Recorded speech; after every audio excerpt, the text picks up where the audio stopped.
Hello, welcome to TisTalk.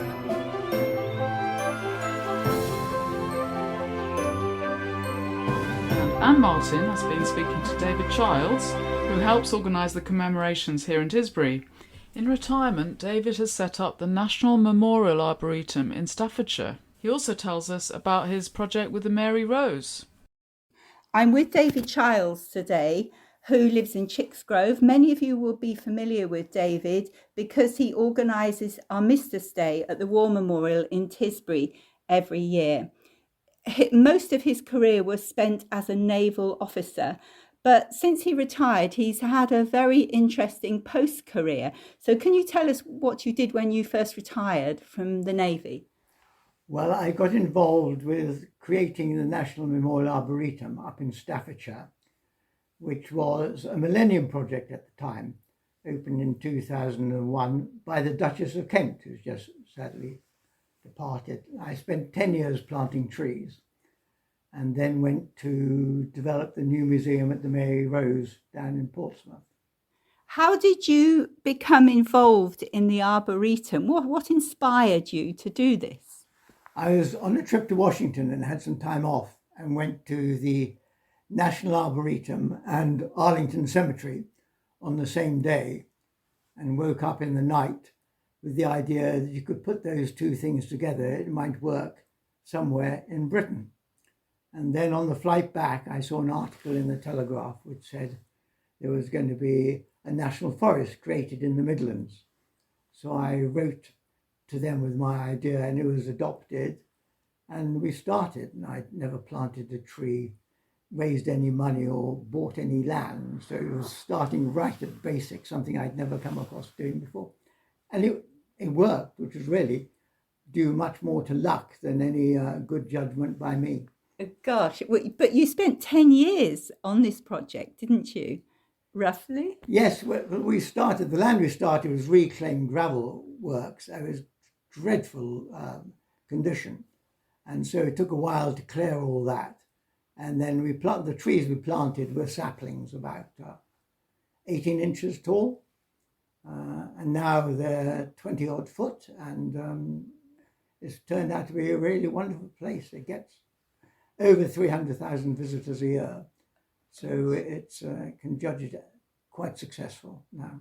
Gosh, you must have had some serious funding behind you, though, and some important people to push this project along.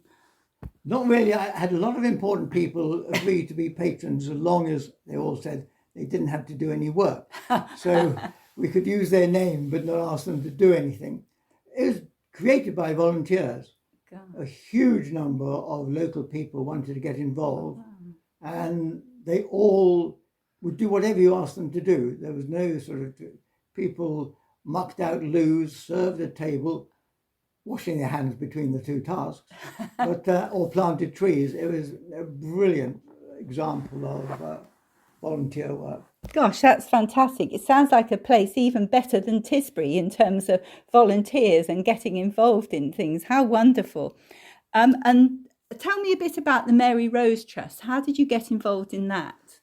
Well, for the future of the Arboretum was created really by sort of one person with volunteers, and it couldn't survive on that rate. So I managed to get the British Legion to adopt it, which left me free to look at something else. And I was asked to go and have a look at the Mary Rose, and which I've known ever since she was raised. And they wanted somebody to develop the new museum, put all the artifacts on the show. So I very willingly started to travel to Portsmouth to do that.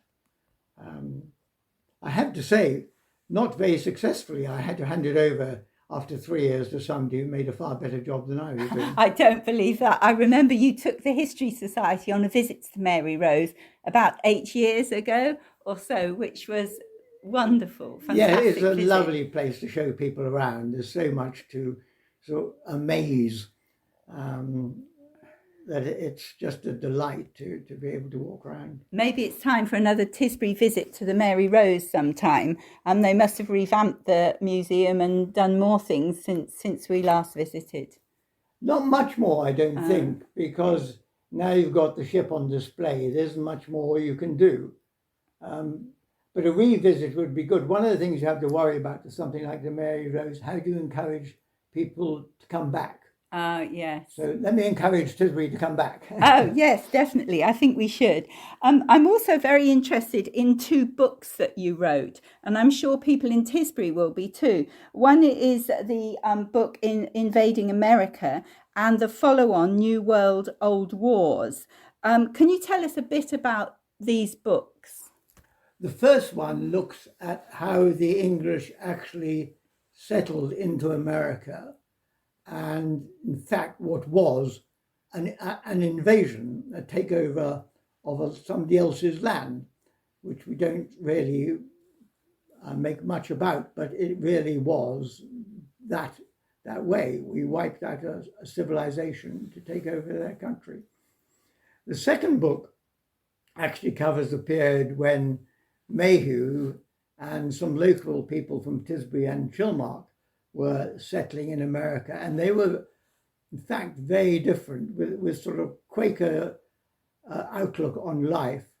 They very much worked with the native population, and in fact when war broke out in New England between the settlers and the native population, Mayhew's area was one where there was no fighting. They just continued getting on well together. So a good reflection on a Wiltshire upbringing. Yes. Who were the people that went from Tisbury? You mentioned Mayhew. And are there other families of people who maybe are still connected in Tisbury that left to go to America? I've reached the age when, unless I can look at my notes, I can't give you names.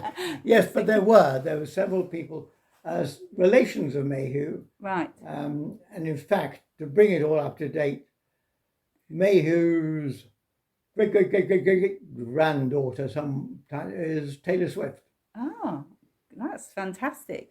And there are still Mayhews in Martha's Vineyard, I think, aren't they, or descendants of them?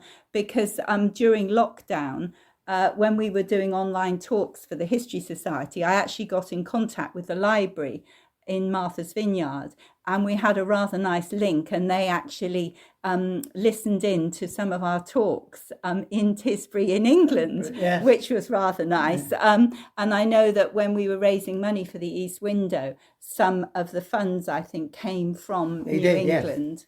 Yes. So it's rather nice that we still have a link with those people, well, the descendants of the people that went there in 1642. Yes. Yes, you also mentioned some of the treatment of the Quakers. Oh, yes. It's all very well to know. You look at it saying, oh, the English were fighting the native population. They were actually fighting each other as well. Fierce differences of opinion and how. And the one I mentioned earlier was on one occasion, 3 Quakers were hung on Boston Common. And you think, treating Quakers like that, about like hanging your pet tortoise. I mean, they know that they weren't doing any harm whatsoever. They just had beliefs. Quaker women were stripped to the waist and beaten around the villages. That's really incredible behaviour. Gosh, really, really harsh. So you live in Chicksgrove now. How long have you lived in this area? 33 years. 33 years. We moved the day after the great storm. Oh, right. So all the trees we thought we had were 90 degrees out from their previous position. So many of these projects you talked about in retirement, you've been doing while you've been living in Chicksgrove then? Oh, yes, all of them, yes. Right. That's great. And I'd just like to ask you a few questions so that we can find out a few more personal things about you, if you don't mind. So what gets you out of bed in the morning in Chicksgrove? At this time of year, the sunrise and the view, it's just a delight every morning to get up and look around. Oh, that's great. And what do you most like or dislike about Tisbury? I don't dislike anything, I think, about Tisbury. It'd be very difficult to I'm beginning to find the hill up the high street can be a bit daunting. Yes, we need a chairlift, I think. Yes, but apart from that, I think it's handled very well as a village. You know, the car park and everything just makes the amenities, and all the other things like New Vic and things mean you can see plays that you wouldn't go up to London, have time to go up to London and see. No, it's all likes, I'm afraid. That's great. What is your favourite local view? It's from our study window. Oh, We look across to the orchard with sheep in, and then the cattle in the field, and the valley and the river leading up towards Tisbury. The only view I think it challenges is the view I'm looking at the moment from your conservative window over Ladydown.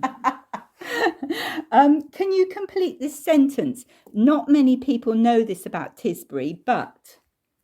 It's a very thriving community with nearly all the facilities one needs to have a content life. And thankfully, not huge numbers of people know this and want to swarm in. Well, by the price of the houses, they probably do, actually. But so a few quick answers. Dogs or cats? Can I give an extended answer? Yes. Sort of the shortest poem I ever wrote was, a dog is of the canine species, one end's bark and the other's feces. So I'm a cat lover. Dogs come somewhere below chickens in my animal. Tea or coffee? Tea. Tea, good. Beer or wine? Wine. Football or rugby? Rugby. Radios 1, 2, 3, 4, or other stations? 4. 4. And can I also ask you, when we cast you off to a desert island, what is your favourite disc you're going to take?